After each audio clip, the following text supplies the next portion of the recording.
गुरुर्ब्रह्मा गुरुर्विष्णु गुरुर्देवो महेश्वरा गुरुर्साक्षात् परब्रह्म तस्मै श्री गुरुवे नमः।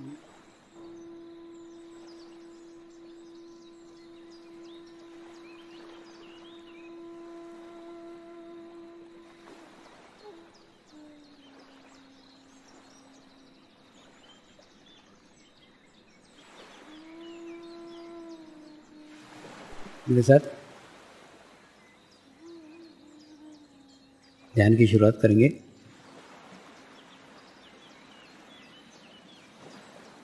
मैं एक पवित्र आत्मा हूँ। मैं एक शुद्ध आत्मा हूँ। मैं एक पवित्र आत्मा हूँ।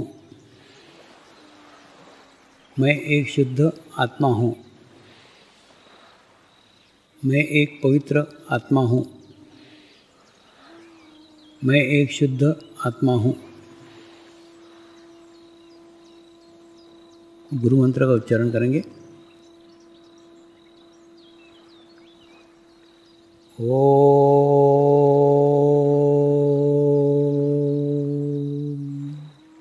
श्री शिवकृपानंद स्वामी नमो नमः। ओम श्री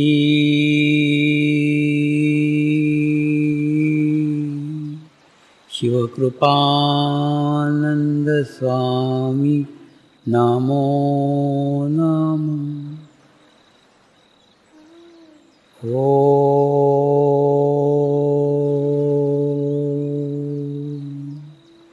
श्री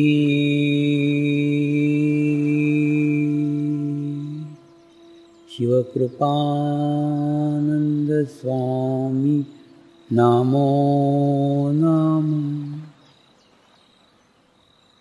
ओम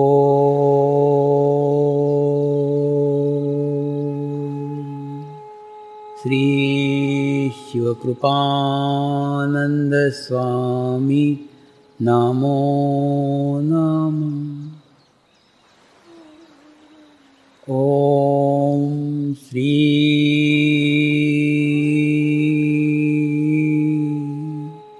शिवकृपानंद स्वामी नमो नमः।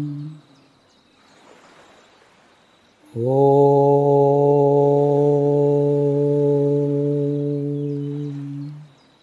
श्री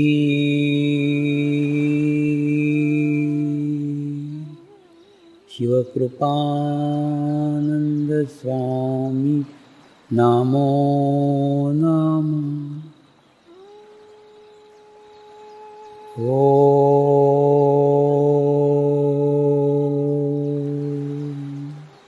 श्री शिवकृपानंद स्वामी नमो नमः। ओम श्री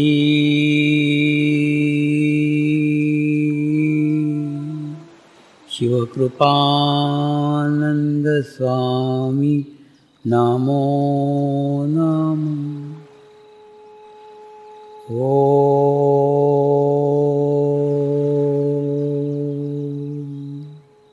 श्री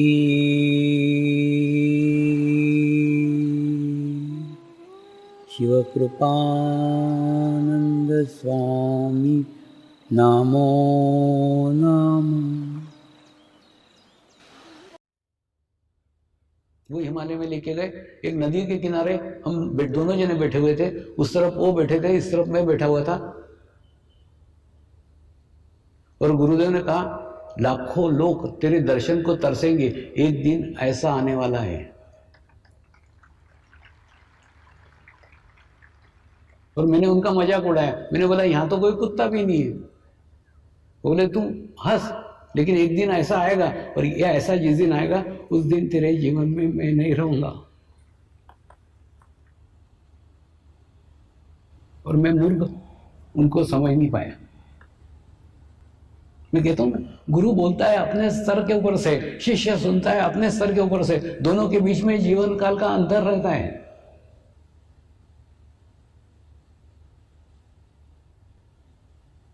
आज उनकी बात सत्य हो गई, लेकिन आज वो मेरे जीवन में नहीं है।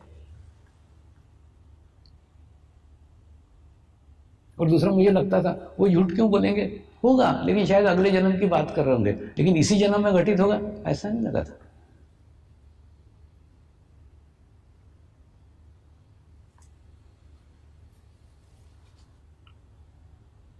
उसके बाद में उनके पास जो कुछ था वो सब कुछ दिया, और जब वापस उनसे उन्होंने विदा किया ना,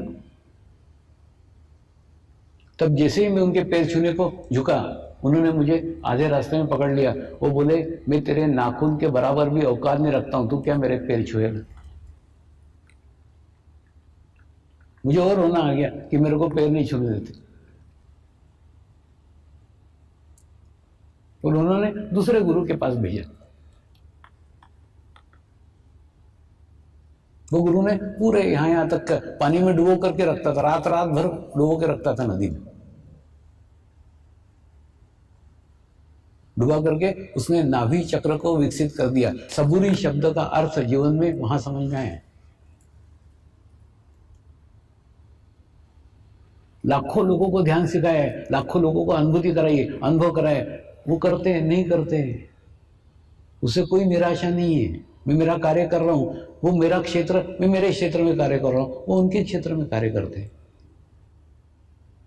साधक ध्यान करते नहीं करते तो भी शांति के साथ झेलते रहता हूं। ये सबुरी मराठीत म्हणतात ना धीर, तो धीर करणं शिकवतो।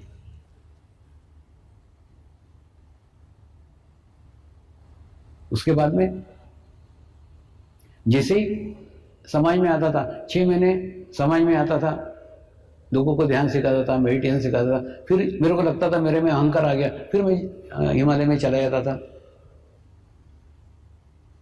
ऐसा सालों तक चला। कुछ जैन गुरुओं के सानिध्य में रहा, अहंकार पे नियंत्रण कैसे करना चाहिए, अहंकार को पहचानना कैसे चाहिए। देखो, एक आपको बताता हूं, आप कोई भी कर्म करो, कोई भी कार्य करो, वो कार्य करोगे ना तो राइट साइड में जाओगे ही, और राइट साइड में जाओगे तो अहंकार आएगा ही।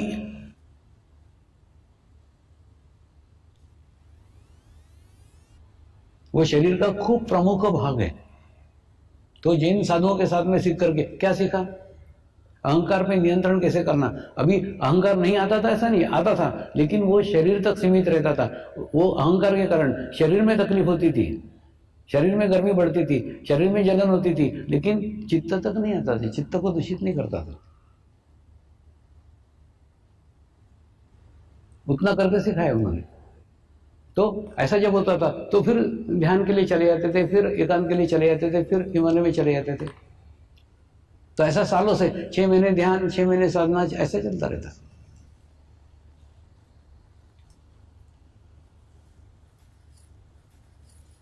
लेकिन पता नहीं एक बार क्या हुआ, खूब अच्छे से सब अच्छा चल रहा था एकदम, खूब रामकृष्ण मिशन का एक खूब बड़ा शिविर लिया था, सब सब एकदम शांत, एकदम क्या बोलते हैं ना, खूब सुखी जीवन चल रहा था। और उस समय एकदम बेचैनी होने लग गई कि यहां से छोड़ करके मुझे समाज में जाने का है। बस वहां मन ही नहीं लग रहा था। घर के पूछते थे कहाँ जा रहा हूं, मैंने मालूम नहीं कहाँ जा रहा हूं, कोई बुला रहा है कि नहीं। वो रामकृष्ण मिशन के जो मठाधीश थे उन्होंने पूछा, आपको कोई बुला रहा है क्या? नहीं। कहाँ जा रहा हो? पता नहीं। क्यों जा रहा हो? पता नहीं। उनको भी थोड़ा विचित्र लगा। वो बोले, अब यहाँ सब अच्छे सेट है, यहाँ से अच्छे से रहो ना, सब तुम्हारे परिवार यहाँ पे, सब लोग यहाँ पे, क्यों इधर से जाते हो? बोले पता नहीं, लेकिन यहाँ रहने की इच्छा नहीं, यहाँ से कहीं जाने का है। तो फिर उन्होंने पूछा, ऊपर का बुलावा है क्या? मैंने बोला हाँ। तो समझ गए अब ये कोई भी रुके, उन्होंने खूब रोकने का कोशिश किया, वो समझ गए अब ये नहीं रुकेगा।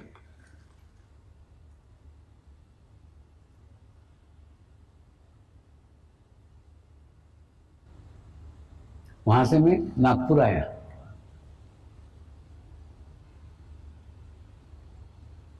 नागपुर में मेरे जीवन में एक इतनी बड़ी घटना हुई जिसने सारा जीवन ही परिवर्तित कर दिया, जीवन ही बदल दिया। और समाज में क्यों आया उसका कारण पता लगा। कुछ नहीं, 8 दिन का एक शिविर ले रहा था और बहुत बड़े हॉल में ले रहा था, लेकिन इतने कम लोग थे कि हॉल का जरूरत ही नहीं था। मैं सबको बोला एक काम करो ना, इतने कम लोगों तुम सब स्टेज पे आ जाओ। तो सब लोग ऐसे स्टेज पे आ गए, मैं इधर खड़ा हो गया और शिविर चल रहा था। मैंने ज्यादा लोग भी नहीं थे, एकदम हॉल बड़ा लेकिन शिविर छोटा, बहुत कम लोग। और सवेरे में ध्यान करता था और फिर शिविर लेता था। तो सवेरे जैसे ही ध्यान करने बैठा था तो मेरे ध्यान में शिरडी के साईं बाबा है और उन्होंने कहा तेरे शिविर में ये जो मैनेजर आया हुआ है, इस मैनेजर का सहस्त्रार चक्र खोल दे।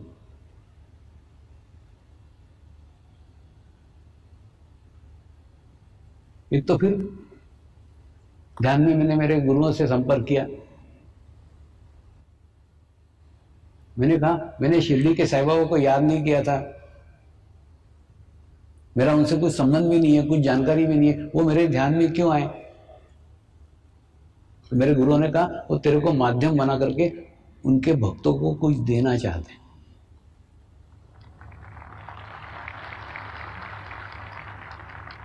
कुछ नहीं, दूसरे दिन का सवेरे का 5 बजे का समय निश्चित किया गया। वो मैनेजर के घर पे हम गए, मेरे साथ एक साधक भी था और जैसे ही उनको ध्यान के लिए बिठाया ना तो कुछ नहीं, जैसे कपूर को अपन बत्ती दिखा दे ना कैसे जलता है उसी प्रकार से जैसे उनके एक एक चक्र पे हाथ रखने लग गया, खट खट खट खट खट खट खट खट उनके चक्र खुलने लग गए। नाड़ियों पे हाथ रखने लग गया, नाड़ियां तीनों धड़ धड़ धड़ धड़ धड़ खुलने लग गई। सर के ऊपर हाथ रखा और जैसे सर के ऊपर हाथ रखा वो ध्यान में चले गए। और ध्यान में मतलब 5 घंटे ध्यान में थे। 10 बजने आ गए। बाद में मैंने उनको कंधे पकड़ के हिलाया, मैनेजर साहब उठो, ऑफिस जाना है कि नहीं जाना है? तो उन्होंने बड़े मुश्किल से आंखें खोली, बोले स्वामी जी काय का ऑफिसर, काय का क्या, आंखें नहीं खुल रही मेरी तो। और उन्होंने एकदम मेरे पैर पकड़ लिए, मेरे को आपके रूप में शिरडी के साईं बाबा मिल गए। मैंने उनको समझाया मैं शिरडी के साईं बाबा नहीं हूं, केवल उन्होंने मुझे आदेश दिया था इसलिए मैं केवल आदेश का पालन कर रहा हूं। एक पोस्टमैन सरी का काम कर रहा हूं, एक डाकिया सरी का काम कर रहा हूं, उनके आदेश का पालन कर रहा हूं और कुछ भी नहीं। और उसके बाद में वो शिविर संपन्न हुआ। वो शिविर के 8वें दिन समापन के दिन मैंने कहा मैं किसी से कुछ नहीं लेता, ये कार्य करना मुझे अच्छा लगता है इसलिए मैं कार्य करता हूं। मैं मेरे पैसे से आता हूं, मैं मेरे पैसे से जाता हूं, किसी से कुछ नहीं लेता। ऐसा करके किसी से कोई गुरु दक्षिणा नहीं दिया, किसी से कुछ नहीं लिया। और उसके अंदर शिविर समाप्त हो गया। और दूसरा, मुझे ऐसा लगा था कि वो शायद साईं बाबा के भक्त थे इसलिए शिरडी के साईं बाबा के साथ संबंध हुआ होगा। लेकिन दूसरे दिन सवेरे फिर मैं मेरे घर पे ही ध्यान करते बैठा था तो आश्चर्य, फिर शिरडी के साईं बाबा आए। उन्होंने बोला तू कल बोला था ना मैं मेरे पैसे से आता हूं, मैं मेरे पैसे से जाता हूं, किसी से कुछ नहीं लेता। तूने अहंकार का एक दरवाजा आज भी खुला रखा हुआ है। ये विश्व स्तर का कार्य है और तो आज भी कह रहा है मैं कर रहा हूं, मैं कर रहा हूं। एकदम गलत है। अहंकार का दरवाजा एक तूने खुला रखा हुआ है। ये विश्व स्तर का कार्य है। विश्व स्तर का कार्य करने के लिए लोगों को भी आनंद लेने देना। किसी के माध्यम से अगर मैं तुझे धन देता हूं उस धन को ग्रहण कर, ग्रहण करके कार्य में लगा, कार्य का विस्तार कर। यह कार्य विश्व स्तर का है, एक व्यक्ति का कार्य नहीं है। लेकिन वो बात पट नहीं रही थी क्योंकि जिंदगी में कभी किसी से कुछ लिया ही नहीं था। हाँ हाँ हाँ यार, वो बोले खाना खाने बैठता है तो ज्वार की रोटी है तो भी प्रेम से खाता है, मिठाई है तो भी प्रेम से खाता है, परमात्मा का प्रसाद समझ के ग्रहण करता है। उसी प्रकार से कोई 1 रुपए दे उसको भी ग्रहण कर, कार्य में लगा। कोई 1 लाख रुपए दे उसको भी ग्रहण कर, कार्य में लगा। कार्य का विस्तार कर, कार्य का विस्तार महत्वपूर्ण है। हाँ हाँ कहा, लेकिन मन को अंदर से पट नहीं रहा था। पट नहीं रहा था मतलब आदत ही नहीं थी पैसा लेने की किसी से। उसके बाद में मुंबई में आया। मुंबई में एक शिविर हुआ, उसमें कुछ लोगों ने 800 रुपए दिए थे।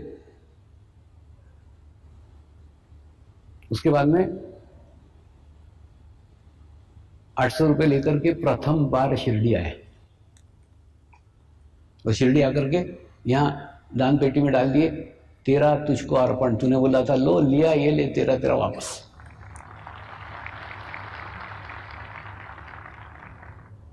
और दूसरा, उस दिन तुमने तुम्हारे भक्त के लिए मेरा इस्तेमाल किया था, मेरे को यूज किया था।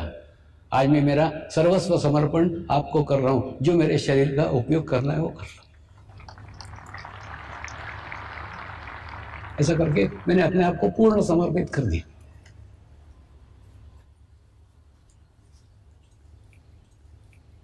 उसके बाद में मुंबई के गीता भवन में एक कार्यक्रम हुआ। जो कुछ पैसे आए वो गीता भवन को ही दे दिए। पुणे के एक स्कूल के अंदर कार्यक्रम हुआ, जो कुछ पैसे आए वो स्कूल को ही दे दिए, और बिना किसी से कुछ पैसा लिए ऐसा कैसा वापस घर वापस चला गया। और मेरे को यहाँ बिल्कुल नहीं अच्छा लगता था, समाज में बिल्कुल अच्छा नहीं लगता था, यहाँ मजा ही नहीं आ रहा था मेरे को। एक बार ना गुरुओं के सानिध्य में रहने की आदत लग गई ना, तो दुनिया अच्छी नहीं लगती। एकदम यहां से भाग गया, वापस गया हिमालय। गुरुओं को बताया कि शिरडी के साईं बाबा वाली घटना बताई। उन्होंने कहा तेरा साधना का समय अवधि समाप्त हो गया है, तेरा गुरु तत्व खुल गया है। एक गुरु ने तुझे माध्यम बनाया, अब तूने जाके समाज में कार्य करना चाहिए। अब साधना करने यहाँ मत रहे, यहाँ मत आ। फिर मैं रोने लग गया, नहीं मेरे को तो नहीं जाने का, मेरे को वहां किसी से सीखने को ही नहीं मिलता, सब मुझसे सीखते। उन्होंने इतने सुंदर उदाहरण से समझाया।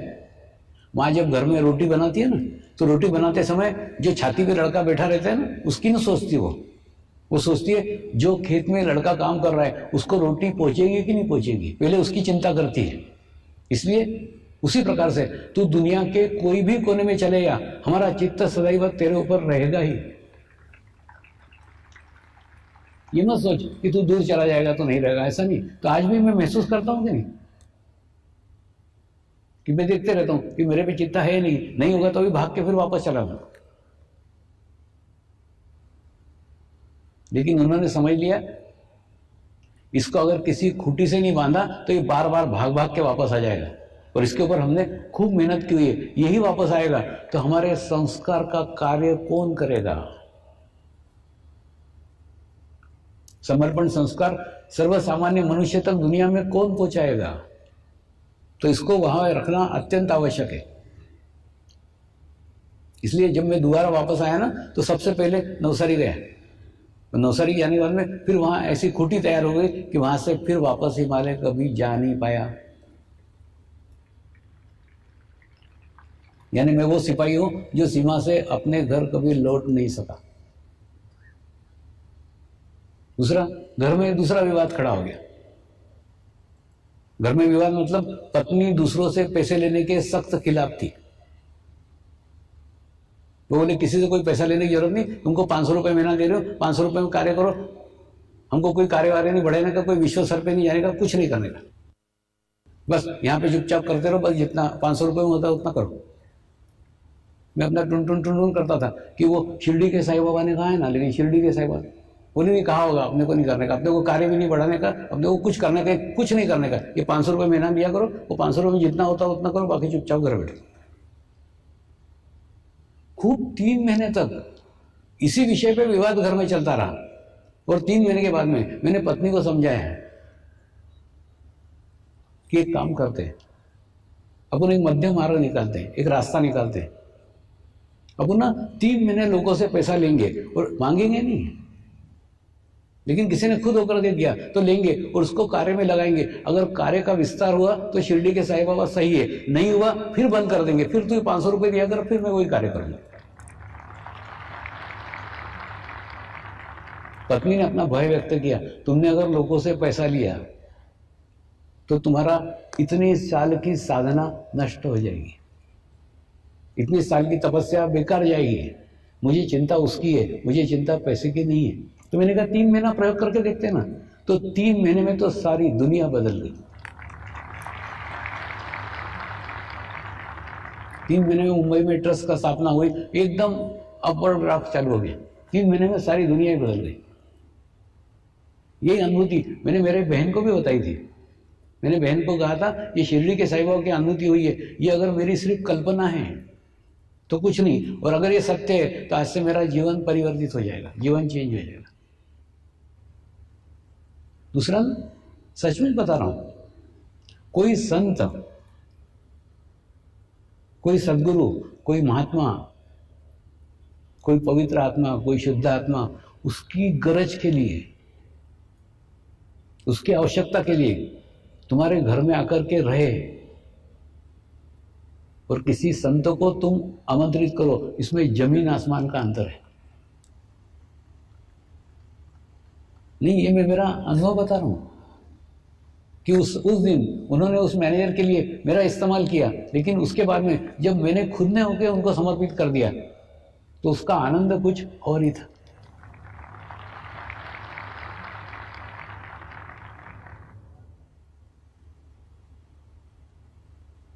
और उसके बाद में धीरे धीरे धीरे धीरे धीरे धीरे एक एक विकास होता चला गया।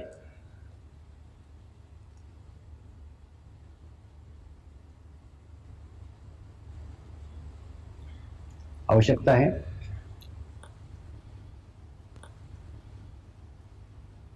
आत्म साक्षात्कार के महत्व को समझने की।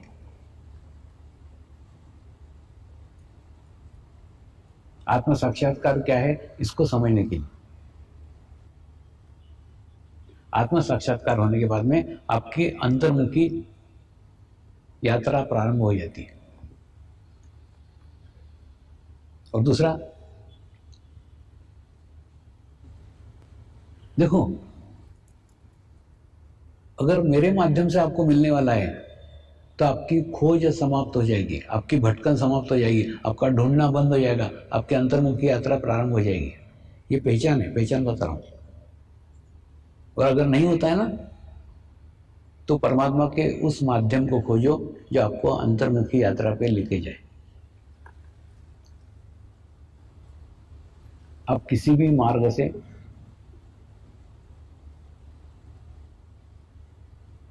किसी भी रास्ते से मोक्ष के स्थिति तक इसी जीवन काल में पहुंचो, ये मेरी शुद्ध इच्छा है।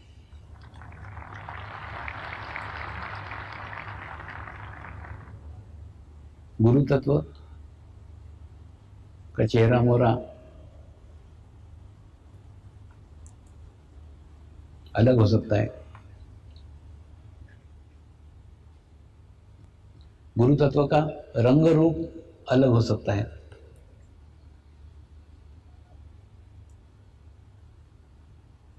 लेकिन गुरु तत्व भीतर का एक ही है, समान है।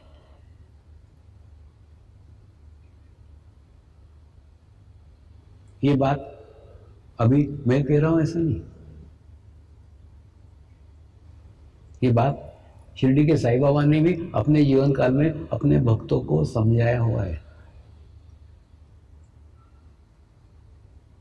उनके जीवन काल की घटना है और आज का साईं का संदेश है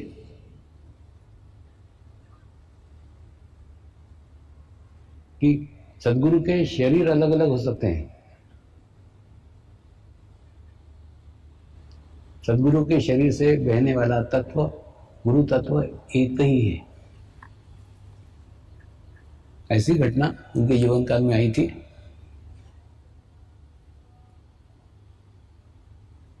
मुंबई के एक पितले जी उनके दर्शन के लिए आए। द्वारका माई में गए और जब उन्होंने नमस्कार किया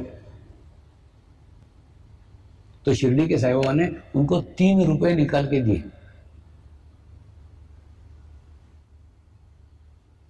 और 3 रुपए निकाल के देने के बाद में ये बताया भी, तेरे घर पे मैंने पहले भी 2 रुपए दिए थे, अभी 3 रुपए दे रहा हूं, संभाल के रखना। उनको कुछ समझ में नहीं आया कौन से 2 रुपए कौन से 3, उनको कुछ भी नहीं समझ में आया, लेकिन उन्होंने ले लिए, लेकर के घर गए। घर जाने के बाद में माँ को बताया, माँ मैं गया था शिरडी के साहबा ने ये 3 रुपए दिए और बोले 2 रुपए मैंने तेरे को पहले ही दिए थे, तुम्हारे घर को दिए थे, उसको भी संभाल के रखना, इसको भी संभाल के रखना। तो उनकी माता जी ने कहा, तुम्हारे पिताजी अक्कलकोट के स्वामी के समर्थ के पास गए थे। प्रार्थना करेंगे। हे परमात्मा, हम सभी पवित्र आत्माएं आपको हृदय से प्रार्थना करते हैं कि सारे विश्व में शांति हो, सारे विश्व के आत्माओं की आध्यात्मिक उन्नति हो एवं सर्वांगीण उन्नति हो, यही हम सब आत्माओं की शुद्ध इच्छा है। नमस्कार करेंगे।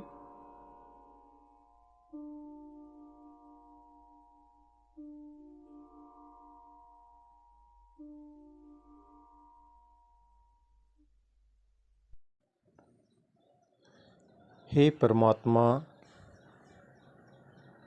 हम सभी पवित्र आत्माएं आपको हृदय से प्रार्थना करते हैं कि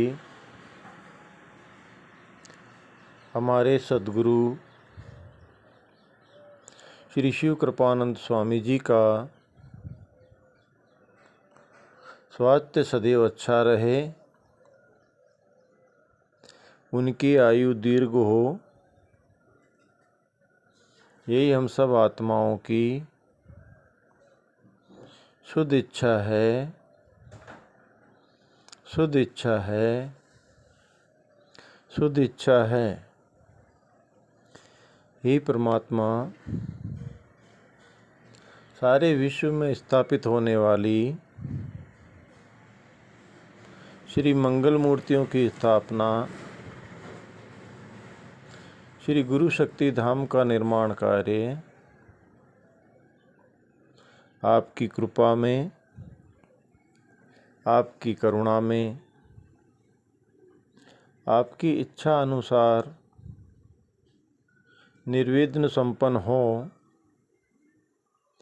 यही हम सब आत्माओं की शुद्ध प्रार्थना है, शुद्ध प्रार्थना है, शुद्ध प्रार्थना है। शांति पाठ करेंगे। ओम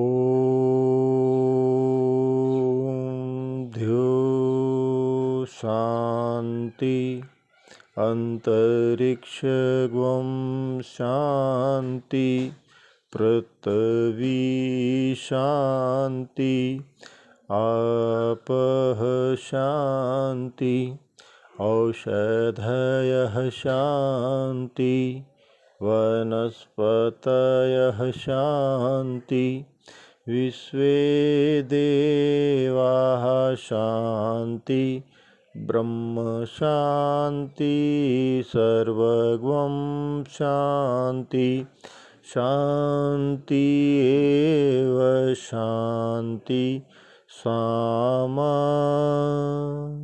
शांति एधि ओम शांति शांति शांति सर्व इष्ट सुशांति भवतु।